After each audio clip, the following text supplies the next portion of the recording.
Hello, hello. So, really quickly, we're going to talk about portraits. Now, more often than not, this is something I'm going to take care of for you. And I unfortunately won't be able to show you as in depth as I'd like to right now, but when the time comes, I can hop on a video call with you right in your project and help walk you through some of the finer points. But just as like kind of an overview and just to give you a little bit of the procedure as it pertains to the beginning. Um, we are going to take a peek here. So when you're either going to get a disc or you are going to get maybe a digital file that's just emailed to you.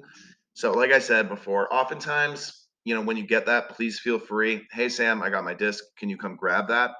I just, anything I can take off your plate, I will. And that's something I'm often like, you know what? Let's make their lives a little bit easier, make it so they don't even have to think about that. So if you get a link, just email it to me. If you get a disc, let me know. I'll come pick it up or you can mail it to me, whatever. Otherwise, when you get that, you are going to come. All right, it's been a minute here. I should have checked before. So files to Balfour here and build a book. So if I get my disk, I get that link. I'm going to come into build a book and go to files to Balfour. And then right here, upload portrait disk. So pretty straight ahead, you're going to upload that portrait disk. The most important file in there is the index.txt. It's kind of confusing because you'd think that the folders with all the pictures, that's what you would want, right? But really that index.txt file is the most important thing, and that's really where it all comes from. So that houses the information as far as grade, name, how it should be, like alphabetical order, all that stuff. That's in that index.txt file and also has the image information. So really that's what gets uploaded. So when you get that, you're going to upload the portrait disk right here. Again, that's if you don't just send it to me. I recommend just send it my way.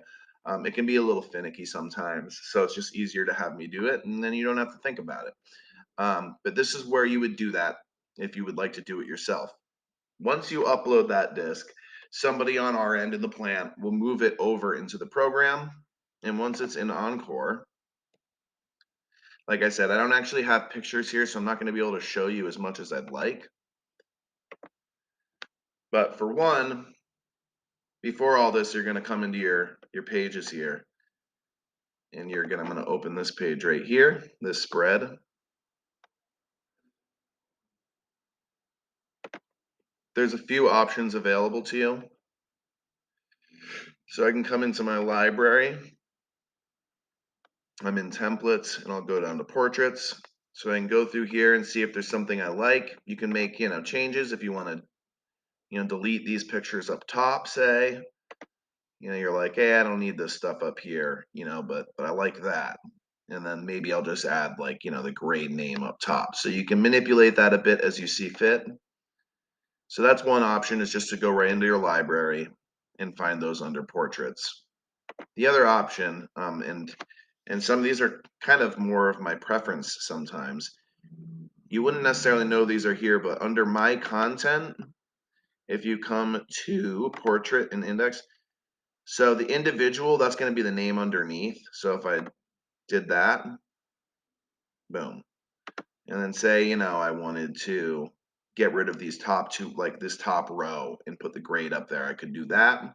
And then I could save it as a template and drop it onto all my other pages. And that's going to be my grades. Sometimes people will do slightly bigger pictures for the 8th grade or for the senior class, and then they'll do maybe more on the page for the underclassmen to conserve space. So that's totally up to you, but you've got options right in there. You can come in here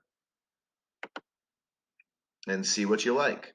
So that's the two places you're going to find those: under my content, under this portrait tab, and then up here in your library. Once you've actually got your disk uploaded, right up here in your image library, you're going to come to this portrait tab. So this is where they're all going to be. So if you need to make changes or deselect a photo, say, like, oh, they don't want to use this image and they want to replace it with another image that they give to you, you're going to come right in here to do that. It's going to be very self-explanatory. All the pictures are going to be here. Self-explanatory? I don't know. I always screw up that word. So you'll just double click on it, either replace it, maybe the name is spelt wrong, you need to change it, or like there's not a capital letter, in the last name McCann, whatever it is. So that's where you're going to make those changes. When you're actually on the page and you want to flow them, that happens right here. So you would click flow, and then there's just prompts that walk you through exactly what you need to do. So you don't need to have done this before to figure it out. Again, 9 times out of 10, I just do this for folks, and then they can go through and improve things. I implore you to outsource this to me. Just let me take care of this. So it's one less thing that you have to think about. But with that being said, I thought, maybe you'd like to know. So that gives you a little bit of a rundown. And if once I get in here, you can mess with the font size. Do I want, the first and last name on separate lines? Do I want them on the same line? So those are things you can tinker with once you actually get the portrait disc in there, which unfortunately I do not have. But that should give you an idea. I hope this was helpful, and thank you again for watching.